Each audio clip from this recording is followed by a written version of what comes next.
நமது கோதை நாச்சியார் ஆண்டாள் பாவை நோன்பு எவ்வாறு இருக்க வேண்டும், பாவை நோன்பு இருந்தால் என்ன பலன் கிடைக்கும், பாவை நோன்பு இருப்பதால் கண்ணனின் அருளை எப்படி பெற முடியும் என வரிசையாக சொல்லிக் கொண்டு வந்தாள் அல்லவா.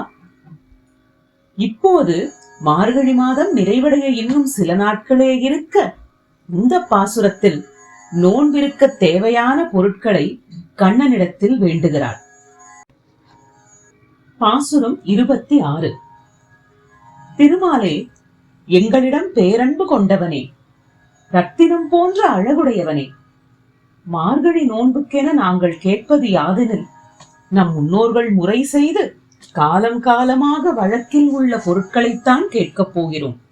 அவற்றை பட்டியலிடுகிறோம், கருத்தில் கொள். மார்கழி நீராட்டத்திற்காக இருள் பிரிவதற்கு முன்னே செல்லும் போது உறங்குவோரை எழுப்ப சங்குகள் வேண்டும்.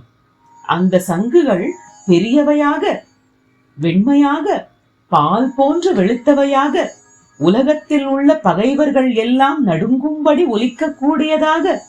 இவ்வளவு விளக்கம் ஏன்? உன் திருக்கையில் உள்ள பாஞ்சஜன்யம் போன்றே இருக்கக்கூடிய சங்குகள் வேண்டும். பெரிய, மிகப்பெரிய ஒலி செய்யும் பறைகள் வேண்டும். பல்லாண்டு பாடும் பஜனை கோஷ்டியர் வேண்டும். இருளில் ஒளி காட்ட மங்கள விளக்குகள் வேண்டும். கொடி வேண்டும். அதிகாலை பனிக்கு பாதுகாவலாக மேல்கட்டி விதானம் வேண்டும்.